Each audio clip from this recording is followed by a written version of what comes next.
Join us this new year for new conversations at the Commonwealth Club.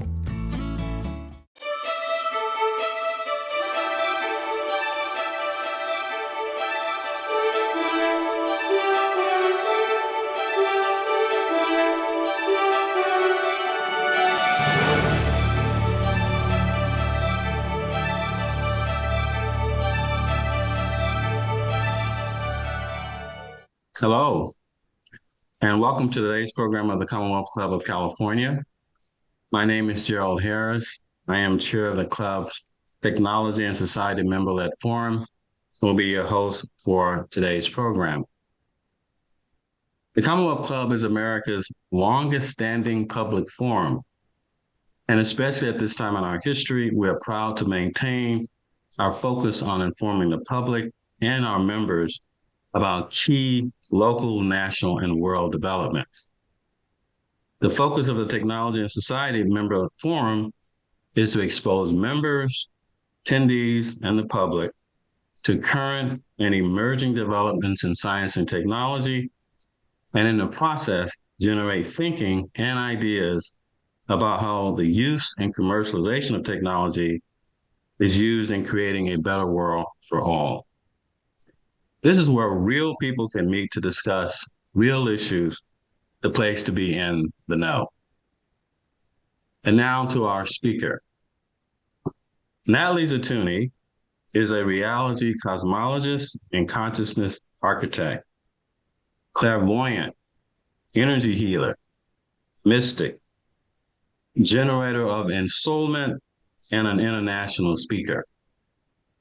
She is dedicated to innovative applications of reality models to facilitate personal, social, and planetary transformation. We'll be glad to talk about that. As an information systems architect in 2002, she founded NZ Consulting, a management consulting firm that successfully advised corporations such as Apple, Yahoo, and Safeway on how to meet corporate goals with technology solutions. As a founder of the Conscious Business Center, she is currently engaged in the creation of conscious research ventures around the world. And now, Natalie. Welcome, Natalie. Hello. How are you? Doing great, thank you. How are you? Thank you for joining us from Tel Aviv. And I am in San Francisco Bay Area, and it's wonderful to be here. Let me start this off by letting the audience know that I have read much of Natalie's writing, particularly the first book. And let me warn you, people, this is not a fast read. This is a deep writing here. And so, Natalie, let me just have you introduce yourself in the way that you want people to know who you are, and give us a little background that you want to chat about. Okay, thank you, Gerald. Hello, everybody. My name is Natalie Zituni. I'm a reality researcher explorer. This is what I'm doing right now, which means I am asking questions and noticing what life brings me back as an answer. And I'm continuously weaving like the great weavers of the world, continuously weaving my understanding, my perception. My primary focus is reality and consciousness. What is the relationship between reality, consciousness, energy, and how do we create and experience the life that we live? It may sound a little bit esoteric, but it has many, many very practical applications. My background is I'm an engineer, information systems engineer. I spent 18 years in San Francisco and in the Bay Area and in Southern California. So I have had quite a bit of experience and engagement with organizations, with startups, with businesses.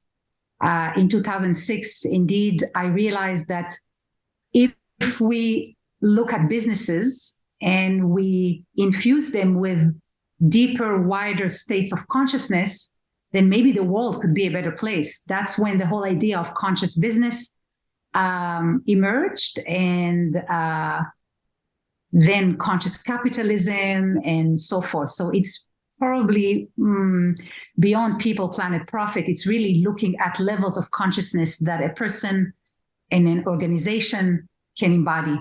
And what happens, the deeper the levels of consciousness and understanding of themselves and of the interconnectivity that they are part of, the better value they create and provide for themselves, for their organizations, for their families, for the communities, and for the entire world. So it's kind of a mixture between IT background, technology, business management, consulting,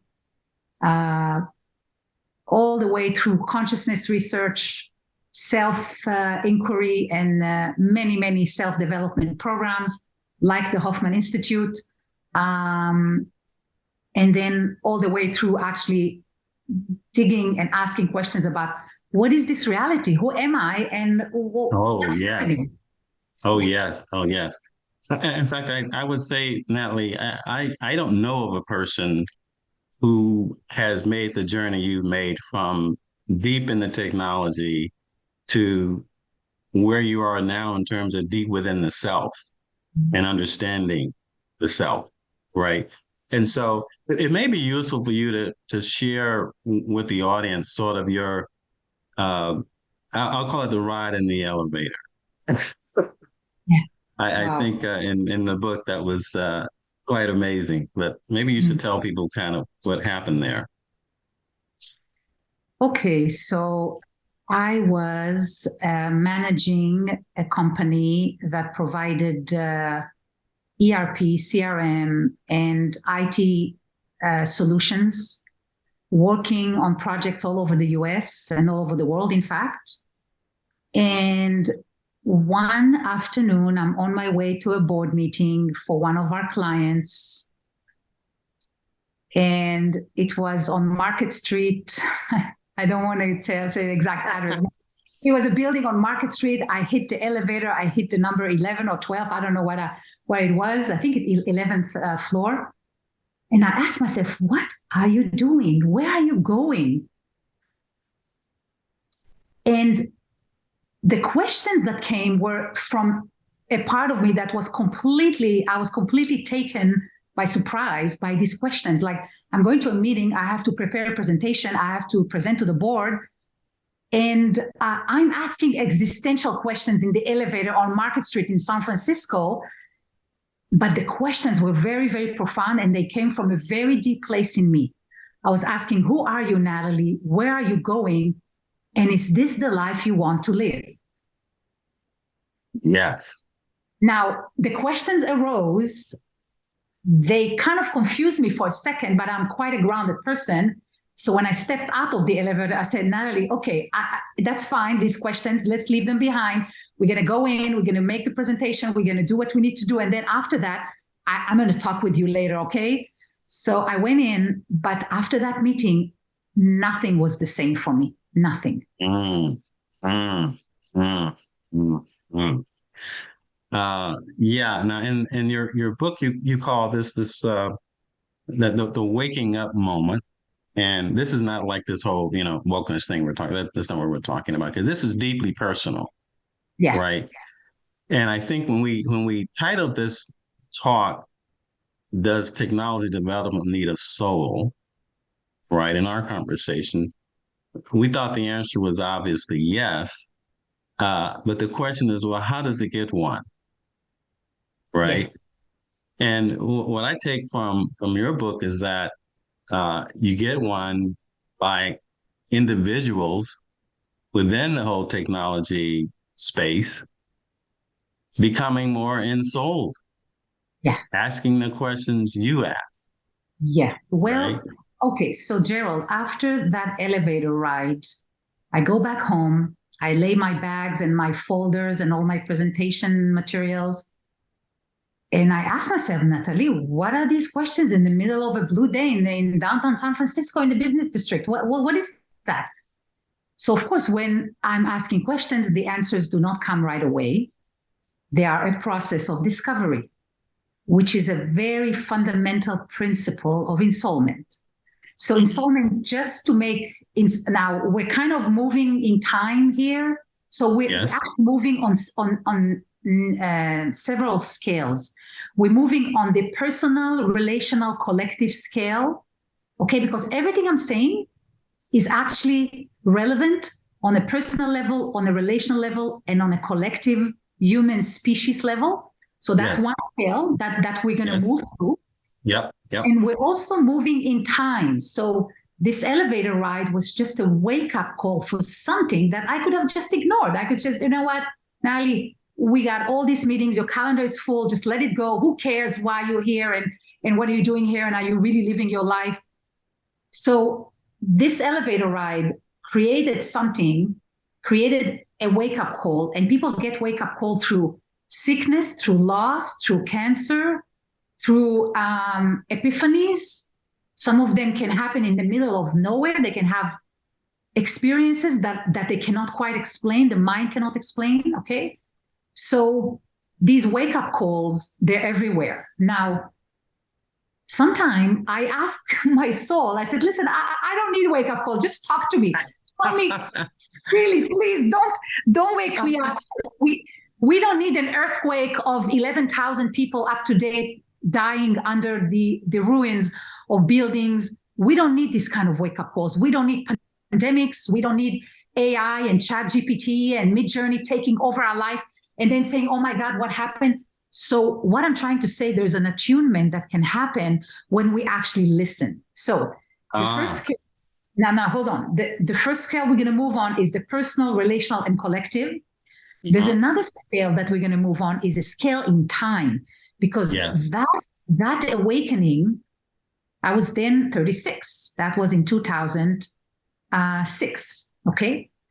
That awakening that happened, or just that triggered, created kind of a ripple effect on in many areas of my life. Okay. So what ends up happening is there is also the scale of time in this conversation today. So eventually it led to the creation of the ensoulment body of wisdom, I call it, okay? It's a body of wisdom. It's just one perspective. Now, ensoulment, just to get the audience on board, is the process of connecting, embodying, and expressing your soul. Connecting, embodying, and expressing. You can connect and then embody and then express. You can do it in different ways. That's the process of ensoulment. Now, when you see an amazing writer, an amazing movie, an amazing actress, an amazing dancer, these are very highly ensouled people. Of course, they have skills. We're going to talk about skills because this is part of the embodiment, you see?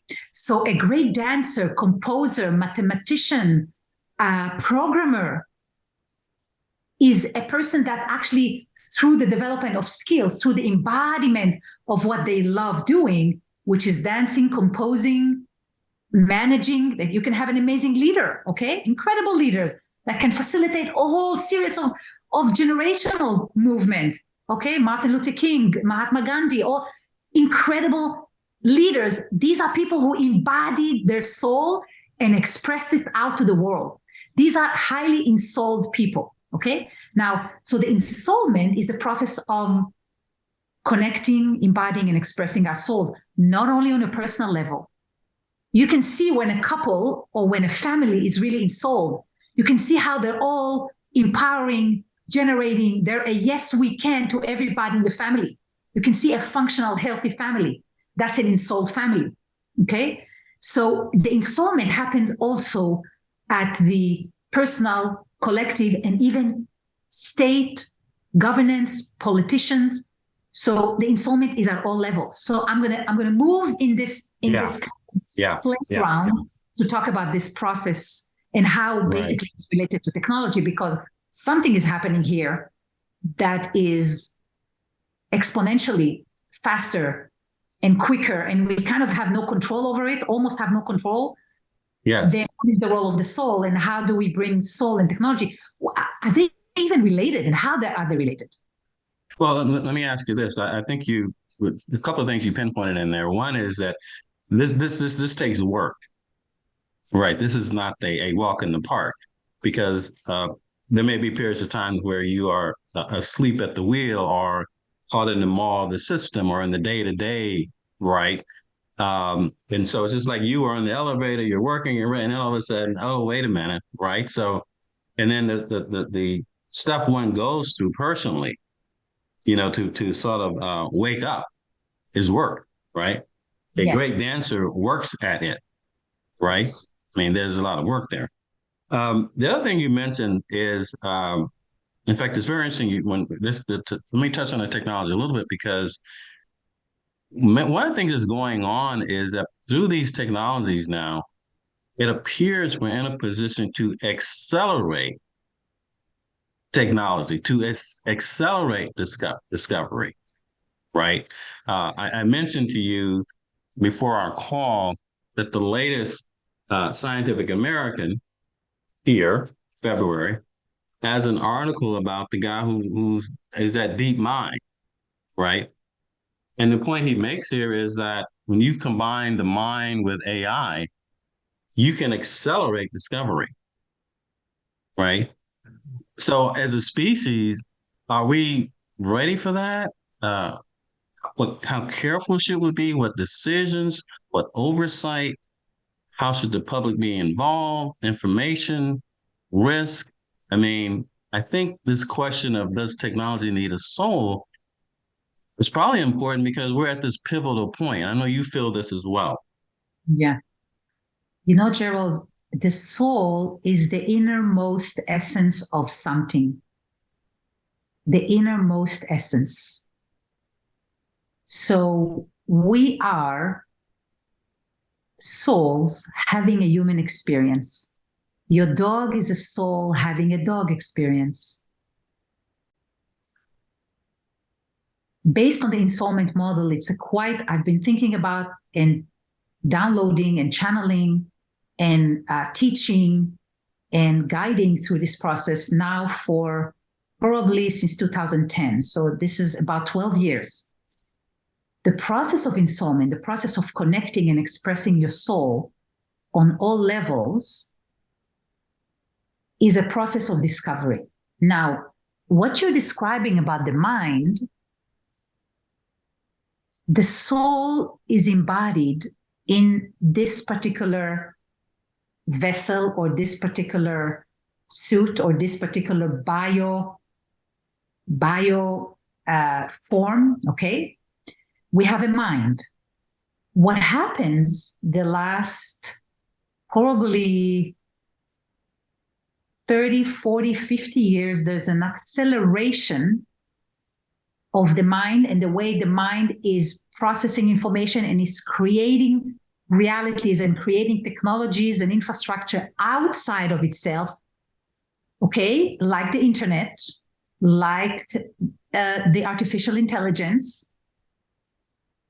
And these qualities or these capacities have to be guided by the right level of ethics, of wisdom, depth of connection to the interconnectivity and the magic and the preciousness of life.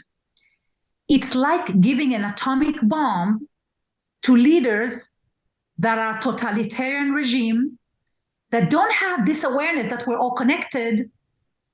And if we bomb in this part, then eventually it's going to impact my people.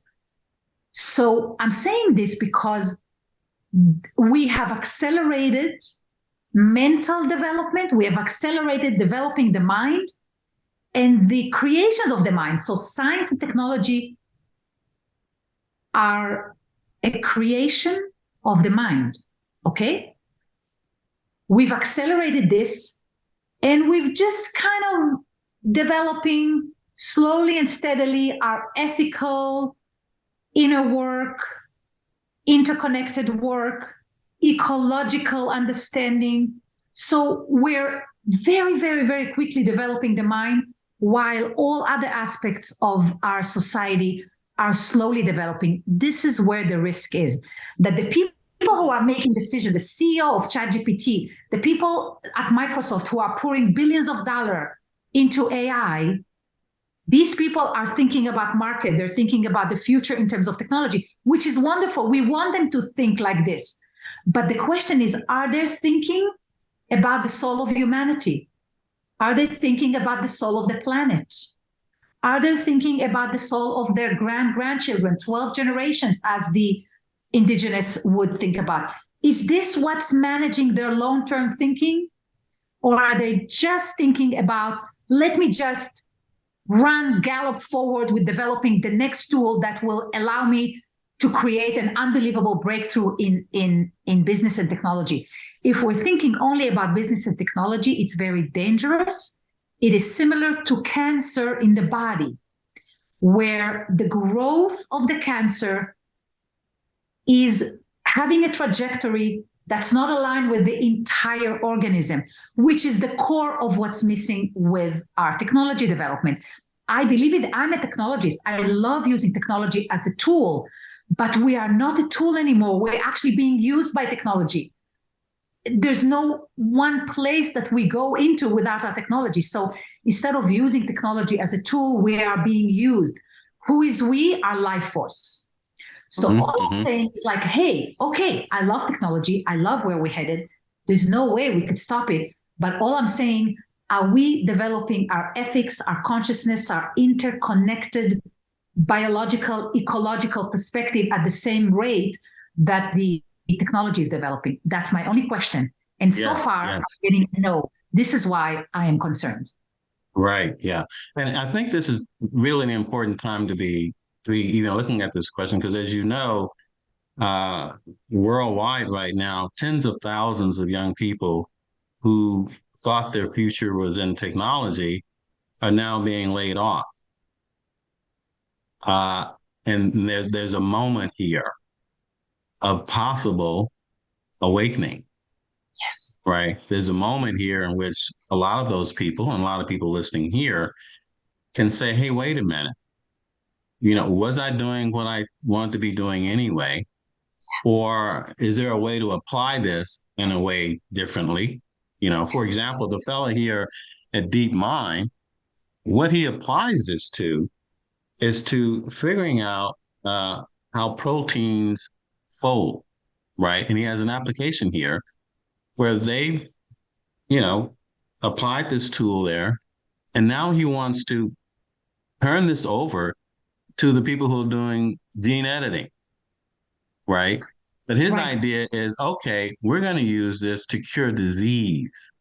Right. We're going to use this to make ourselves healthier, right? Okay.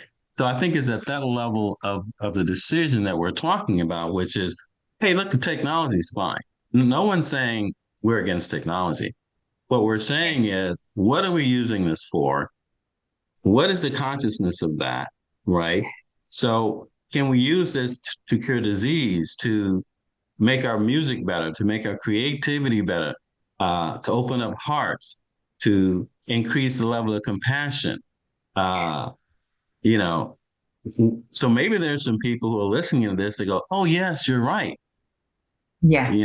That maybe what I can do is figure out how to use this for something better, and not just how to, do another vaping thing, right? Where, we have this great technology. We're going to tell people it does this. But what we're actually going to do is put, nicotine in here to make sure that small kids are addicted, so we can turn the cash register here and make a lot of money, externalize all the costs, internalize all the revenue, and make a lot of money, right? And that seems to be the driving force in a lot of this. And I know we're both concerned about that. So I agree, Gerald. And there's even a deeper question. So if all our artists, our composers, our writers can be we can create artificial intelligence that actually does it somewhat different or better. And we are exporting all of our human capacities to the machine. And like I said, I don't think we can stop that or slow it down. What we could do is accelerate our own inner conscious development and improving our inner capacities, which means what really makes us unique. We have a body, a bioform that is incredibly sophisticated. Now, one of the ways I use Ensoulment is in my clinic here. I have a private practice where people come with different physical, mental, emotional issues. And instead of going to the hospital, we work with their unconscious. We work with their energy system. We work with their soul to guide their healing. So because when you get cut, the body knows what to do, how to align all the tissue, and how to create a perfect new skin, like as if nothing happened. The body has the capacity, the mental body, emotional body, physical body has the capacity to heal itself. So there's a tremendous amount of dormant, untapped on potential of human bioform that is not tapped into at all. Now, what does it mean that I'm an information system architect and I'm a clairvoyant? How can I know things about people when they come to me and I see things and the people's like, how did you know? I just came back from Alaska. I mean, so I don't know anything. All I'm doing is I'm developing a capacity to read energy. I'm developing a capacity to connect with the unconscious of another person. So we cannot slow down or stop technology. What we could do is develop inner capacities.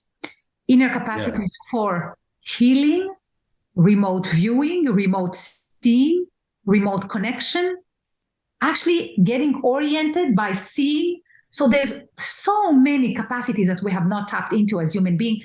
Instead of doing that, what are we doing today? We're exporting all this to a machine. So instead of learning how to write in Stanford or Harvard or any university, we're going to a ChatGPT to write an article for us. How about learning to think? How about learning? So look, this will continue and businesses are going to use it because we're still very, very driven by profit. But the question is, could we expand this drive to the well-being and abundance of the whole species? This is what interests me. And if we want well-being for the whole species, we must consider the human soul. What is special about the human soul? And what is special about this planet? I mean, the more we learn about the magical capacity of this planet, the more we understand how little we are. I mean, look at an earthquake that happened a few days ago at 2 a.m. in the morning, local time. The earth just moved, tectonic plates just moved, sneezed, and 11,000 people are dead and counting. Okay, so what I'm trying to say, we want to start to look at the bigger forces that are operating on the planet inside of us on a cosmic scale and develop our consciousness wide enough, deep enough, high enough, so we can actually expand our own vessel and not export all of that to technology. Because guess what happened there? When we export all of our capacity to technology, we become dependent. Like you don't know yet how to navigate with the sun, with the moon, with the stars anymore. We lost this capacity. We go to Waze and Google Maps. Guess what? What happens if Google Maps go down? You have no idea how to get from one place to another. That is the cost. Because see, even the healthcare system today, we're going to MRI. Guess what? You can sit in meditation and do an MRI on your body and talk with your cancer and transmute the cancer. Talk with the mechanism that is activating it in your brain. But we're not doing it all. We're just going and galloping forward, developing more machines, more tools, more AI, more crypto. But guess what? This is going to continue. We want to rebalance it by developing our own capacity to connect with ourselves, connect with ourselves, to connect with our environment, and to bring a new objective. The new objective is the well-being and the welfare of all being on the planet. This is the new objective. And when we're able to do that on a personal scale, on a collective scale, on a technological scale, then we're absolutely ensouling humanity. And then it's no problem. Let let technology roam free, but we know we're living our soul. That's Yeah, what I'm yeah. interested about. I love that because, what the people who work in AI are quick to tell you is that, the AI machine doesn't actually know anything.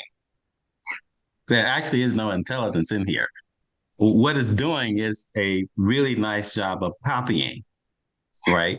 It's just going through the database, and it's the probability of this word following that word, right? But it doesn't know anything, right? So when you ask it a question about cancer, it doesn't actually understand cancer. It doesn't understand cancer in your family, or how it affects your children, Exactly. or a whole host of things, right? So there's no actual intelligence there. Correct. But guess what? What is interesting is I'm all for using technology as a tool. So if you have 100 million cases of cancer and you do statistics on the behavior of the cancer, you can learn about things. Absolutely. What's happening in the collective culture. You can learn of how cancer develops, what if you smoke 50 years, some people don't get cancer, some people do. Let's find a correlation, okay? So the technology can give us a tool as like a second, third, fourth degree counseling, okay? Right. But the first counselor is yourself, okay? Right. What do I mean by that?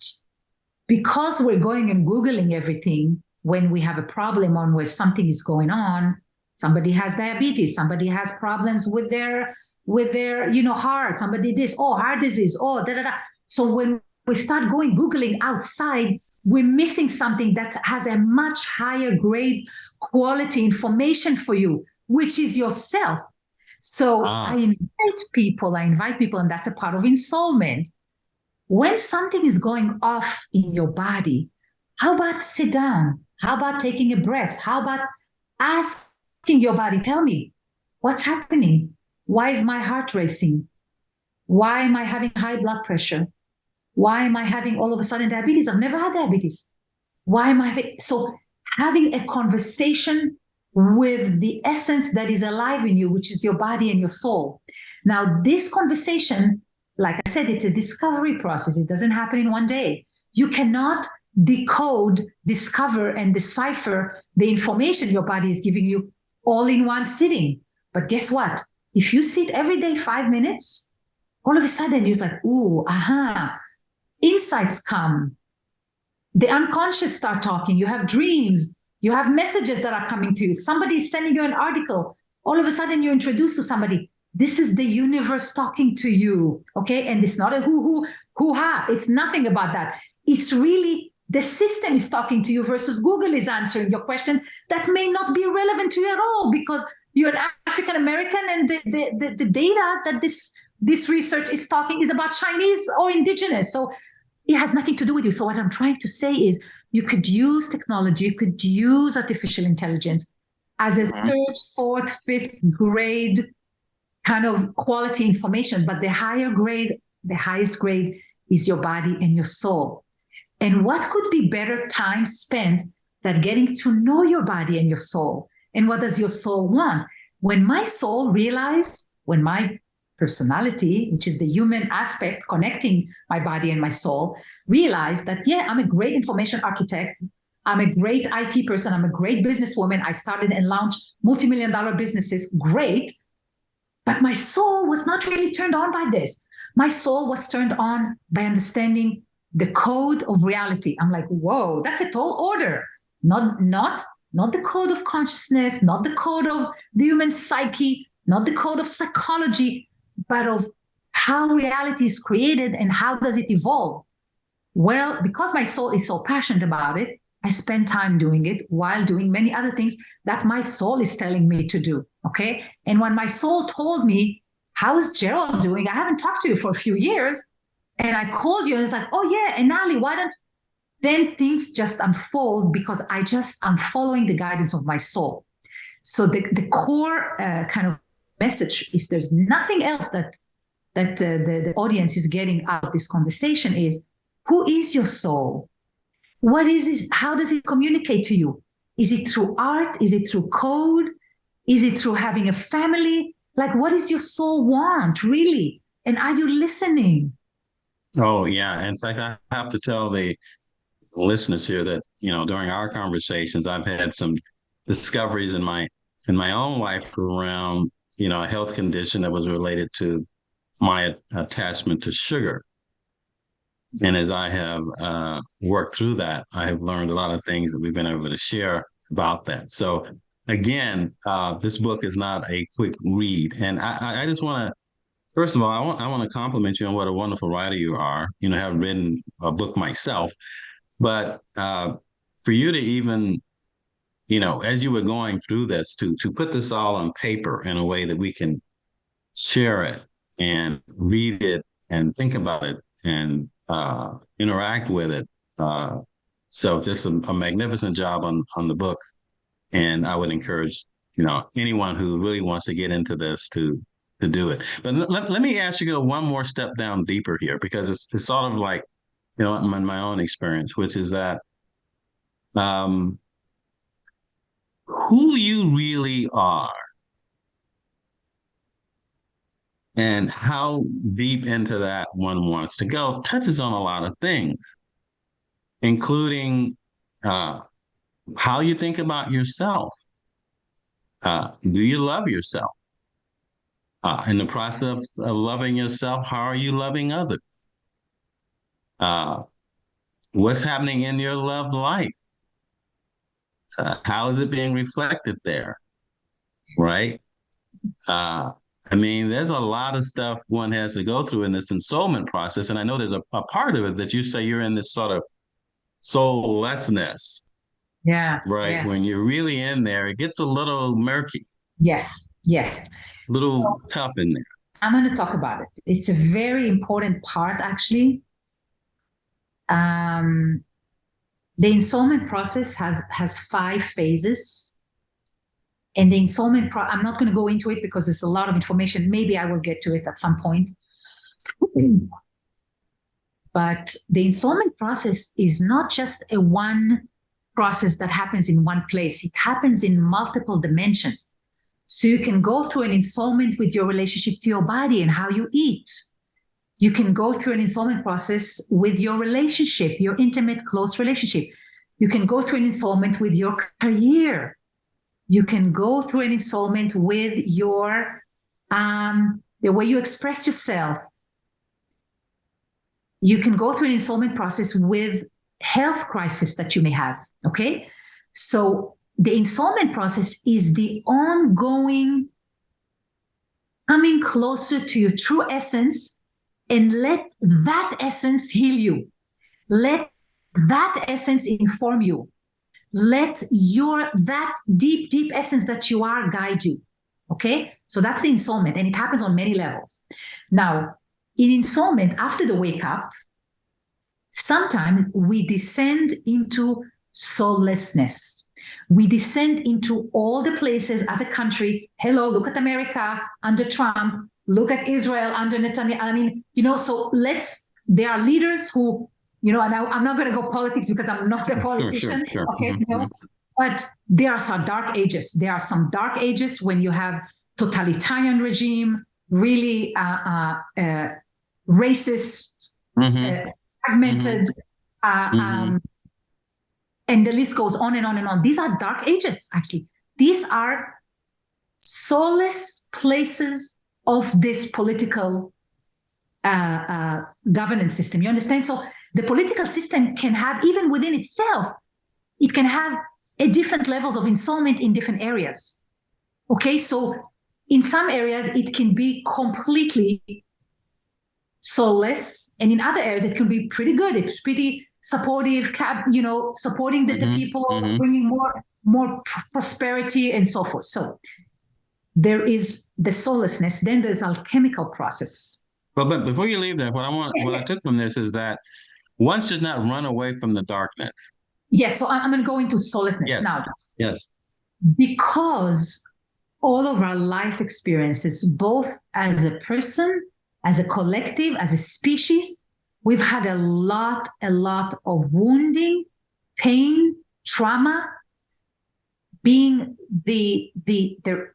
unfortunately, we afflicted the pain and trauma, and we were on the receiver end of the starvation, rape, genocide, wars, you name it, okay? There's so much of it. Neglect. So there's so much of these pretty harsh global phenomena that happen throughout history that they are all actually embedded in our body. And when somebody comes to me to the clinic, I look at how they look. I look at how they walk, because their body is speaking the journey of their soul. You go to a country, the way the country looks. I mean, I travel a lot. If you go to Greece, or if you go to Peru, or if you go to the US, the country speaks the soul of the country. Okay, the way the country looks. So all the soullessness of America, the soullessness of Israel, the soullessness of my own self, all the areas that I'm still not in soul, I don't have a soul there. This is happening on a personal level and on a global level. Okay? Mm-hmm. So the shadow, in Jungian psychology, we call it the shadow. We cannot kind of sweep them under the table and say, oh, I don't care what my mom did to me, or my dad was very abusive, or somebody just had the molestation or abuse, or my dad was really strict and never was home. These are deep, deep wounding that we know through deep processes are impacting every decision that we make. Now, I'm not saying to dwell on wounding, but I'm saying recognizing them, healing them, and then moving to the next level of integration with the overall psyche, with the overall consciousness, on a personal level and on a collective level, which is what's happening with Black Lives Matter, with Me Too.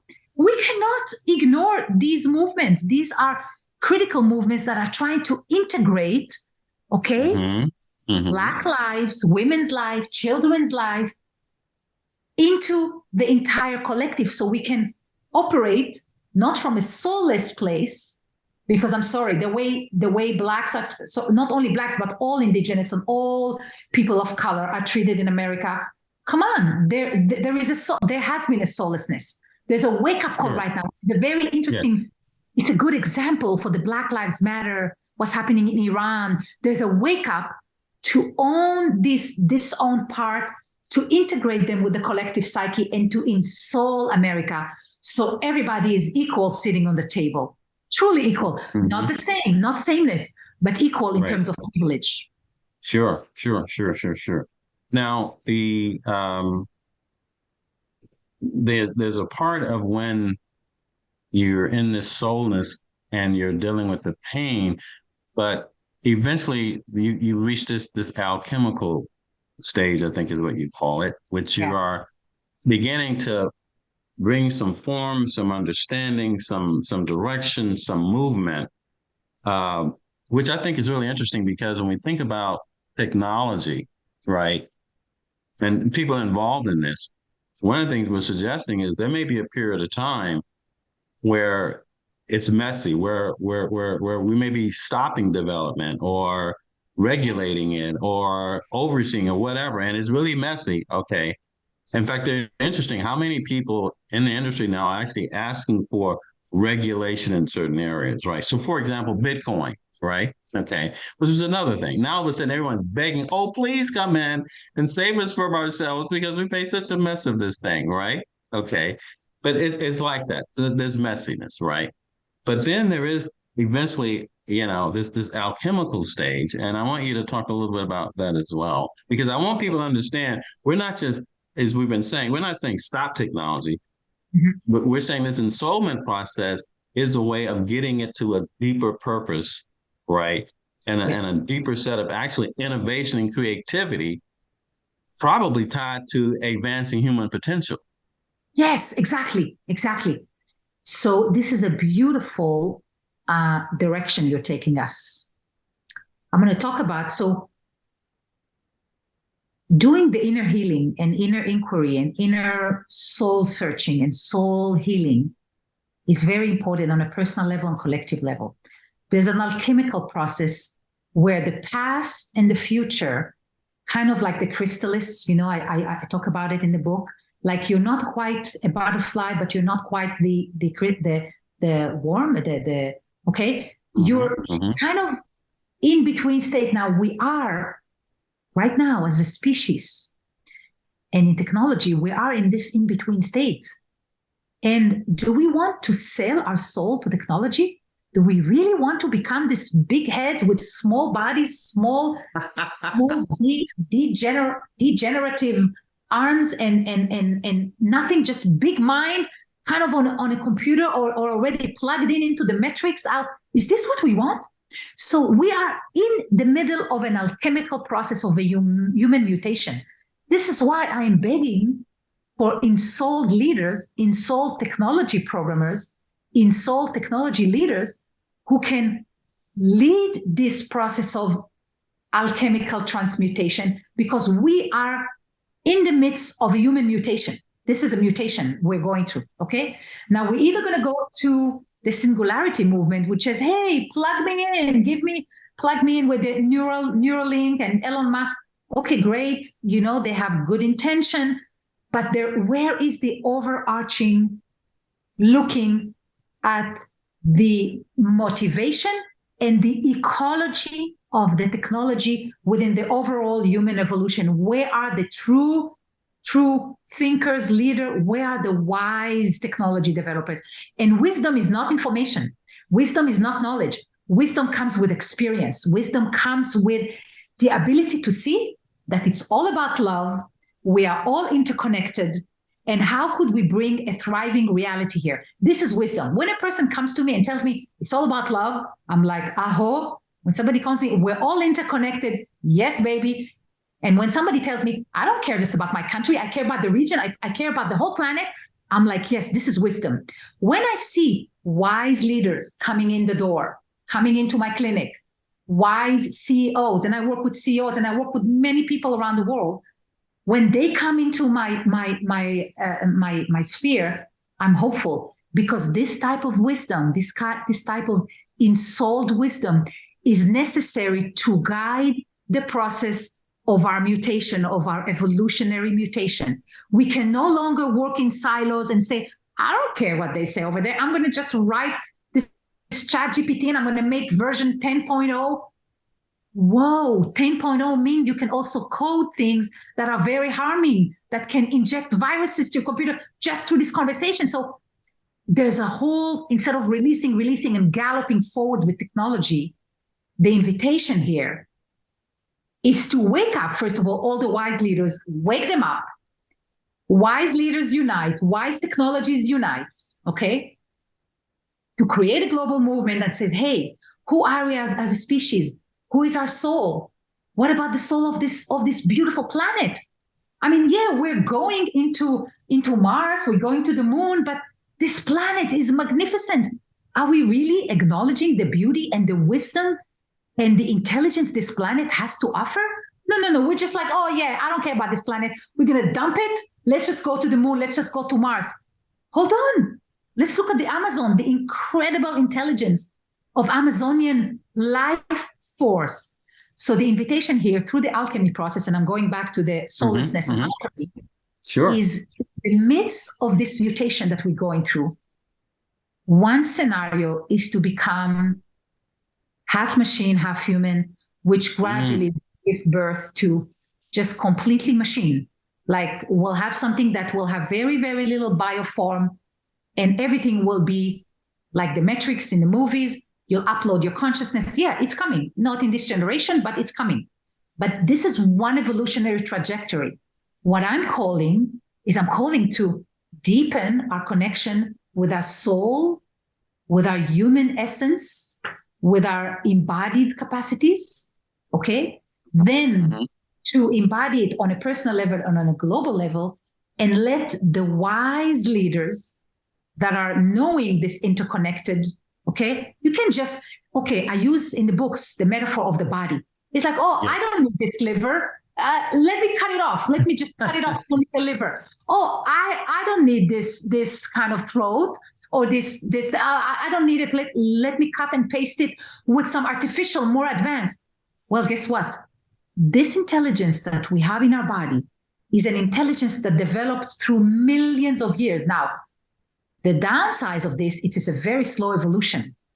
Okay. Yes. But what happens with epigenetic, we know that cultural imprinting really impacts your gene. So you can actually activate and deactivate genes at will. And guess what? If you can teach your consciousness to do that, your soul to do that, then you don't need to see a doctor one day in your life. Okay? So this is what Ensoulment is trying to teach. It's trying to give us full ownership and full governance on our own capacities, further develop these capacities alongside technology in a way that technology becomes a tool and doesn't use our life force so it can expand its kingdom. Because this is what's happening right now. We're unconsciously giving all of our attention, all of our energy, all of our billions of dollars, resources to developing technology that eventually is going to gallop us in. It's going to literally suck our energy force, and we are left with nothing. Actually, we're left as slaves to these machines.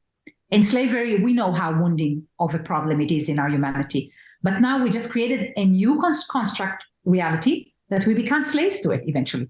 Okay, so all I'm saying is use it as a tool, but not giving up. And the way to do it is through insouling our governance, insouling our leadership, and insouling the way we develop technology. But it starts with ourselves. Right. Now let me give you one more thing on what you talk about, which is the courage, and I use the word courage, that people need to step up to go into this process. Because as you said, when you see how hard this is, you may want to run away from this. Oh, well, you know what? My life is happy. I have this nice toy, and I got these drugs I can take, or I can go smoke a pot or whatever, or so we have all these toys, all these things that particularly the more wealthy you are, like the more toys you have to distract you. right. So we're asking people, in this ensoulment process, is kind of put the toys down, right? And you mentioned the Hoffman process, and as you know, I was very, very involved in that, and people can look that up if they want, because it's also about personal transformation. But what we say is, when you're really ready for change, come see us, right? And to some degree, that's what we're talking about here. We're talking about real change, but we're saying also, I think, that the gift of that may be vast areas of creativity. Yes. Vast new areas of discovery, vast new areas of expanding human potential. That's what we're talking about. Vast, deep levels of peace, deep level of well-being, deep level of connectedness. I see you. I feel love to you. I go out on a hike in the morning. I say hi to everybody around me. So there's a level of peace, there's a level of connectedness, there's a level of joie de vivre that no gadget, no tool, no weed will give you. And if it does, then you're addicted to it because you keep going to it to get the fix, okay? You get your fix either through, and I see thousands of people in my clinic, and what I can tell you is there's a lot of distractions and addiction. And if it's not distraction and addiction, then it's habits that are not really empowering us. And all these are numbing our soul. I'm not saying, hey, go watch Netflix. I love Netflix. I love it. It's fine. We can use it as an integral, healthy part of our life. Yes. But the levels of potentials that you mentioned, the level of human potential, the level of personal potential that is available at our fingertips, inside our heart, inside our soul, it's not even exponential. It's quadruple exponential of what's available when a person is truly living their soul, truly doing things they love, truly in a relationship and in an environment that they love. It's way more than creativity and discovery and human potential. It's deep level of satisfaction and of I'm in the right place. I'm doing what I love. And the world is my oyster. And yes, bring it on. Okay. So there's a whole nother level of vitality and health And then what happens, you are so overflowing with goodness that all you want to do is give it to others. All you want to do is tell Benjamin Netanyahu, honey, look at your Syrian friends. They're under the ruins. Come on, let's send them some help. So you want to help because you're so overflown with resources and with goodness that you want to help your neighbors. Even though you have no diplomatic relationship with Syria, let's go help them. Why? Because they are fellow humans. They are fellow friends, okay? So you become a source of goodness, a source of love, and a source of creativity and goodness for others. And you help them in their healing process, and you help the country in the healing process. I think that's one of the reasons I came back to Israel, because it needed some healing. And people around me, I'm like, okay, I'm coming. Now I'm doing my own healing too. Don't get me wrong. Trust me. Sure. Yeah. If you read my book, you know I have many soulless places that I'm working through. Okay, so I'm not coming here. None of us are perfect. Yeah. No, not at all. I have so many places I'm working, and I'm being challenged, and I'm like, oh my God, really? Again? Now this? Okay. But the good news is, the more ensouled you are in more areas of your life, in more areas of your country, the quicker you bounce back when you have a trigger, or when you have a disease, or when you have something, you bounce back quicker because you have the inner resources to bring you back to health. Yeah. So let me, we got about another 2 or 3 minutes here. Make sure I'm right. So let's maybe talk about some of the steps we think a person or the technology development megaplex. I've been reading this book on the metaverse to try to understand that thing, right? And I've had programs on genetic engineering here, at the club, right? And so it's like, well, okay, people, we do want you to have a soul. So, well, Gerald and Natalie, what do you want me to do? Right? And so, we talked about this waking up process, right? But maybe it starts with people asking questions and doing, I think, what you call deep listening. There's a deep listening aspect that's involved here. Listening to my heart, listening to at the soul level. There's a way that one has to get to know oneself. Yes. Wow. So the process always starts with ourselves. So we start with ourselves by asking questions of ourselves. Is this the life I want to be living? Is this who I truly am? Am I really full out in myself, in the world?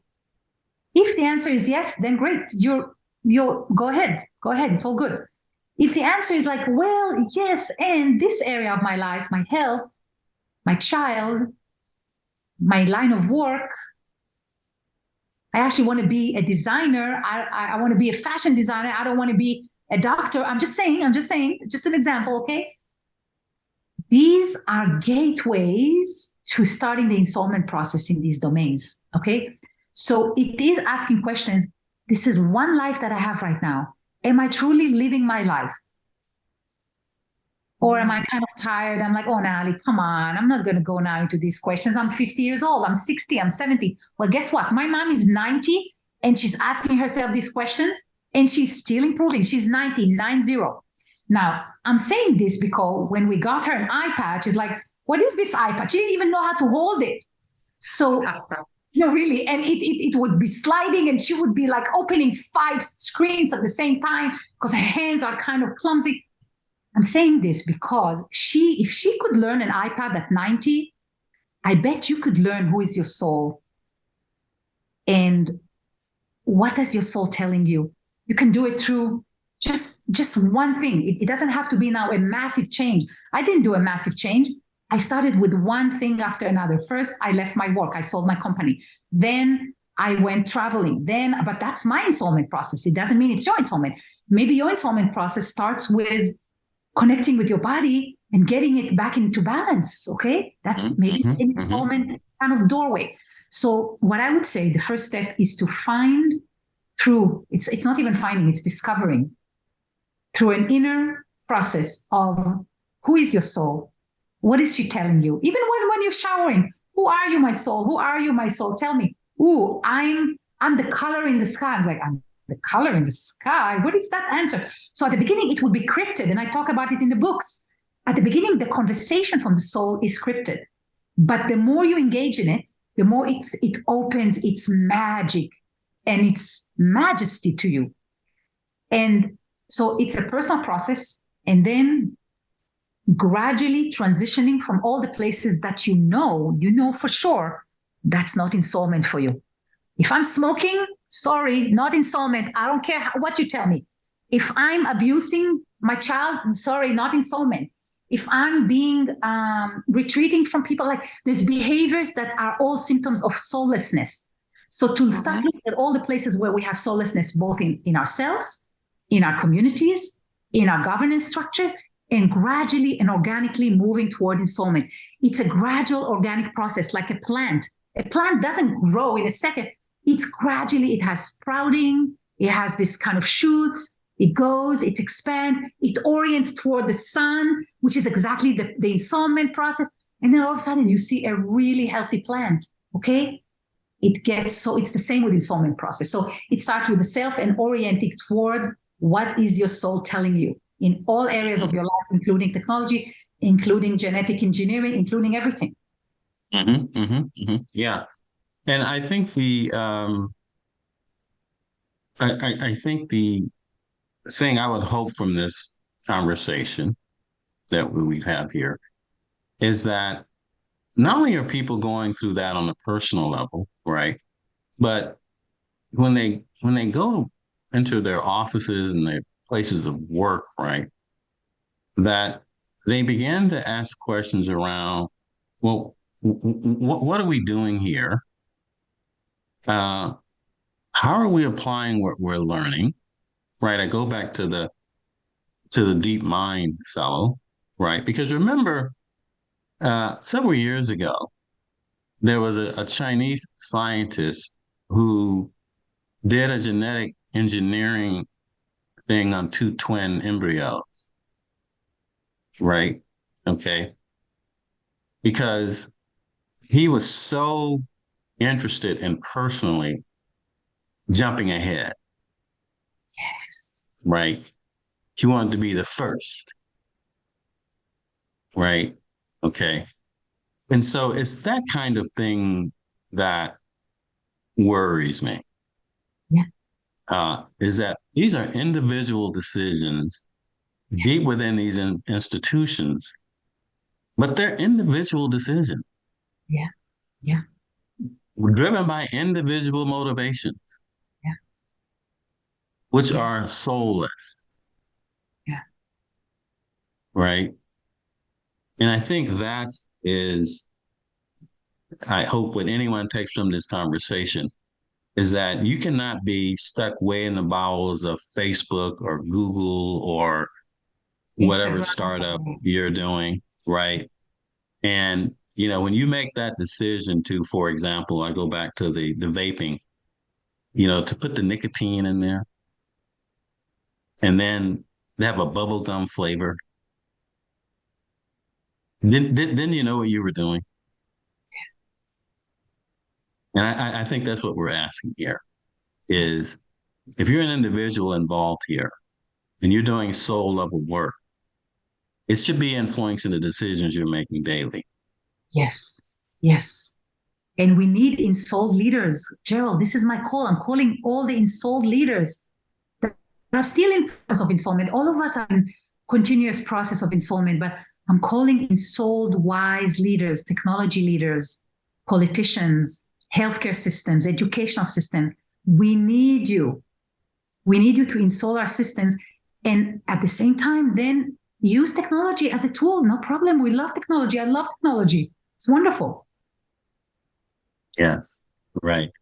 Well, Natalie, thank you for joining us from Tel Aviv. I hope to see you soon, maybe in Europe as we're traveling around. And I'll just look forward to us continuing this conversation. I'm pretty sure we'll get to the soul of the world. but we've given people a taste of all of this. And thank you so much. And I know our technology people will be ready to turn us loose. So thank you so much. Thank you very much. All right.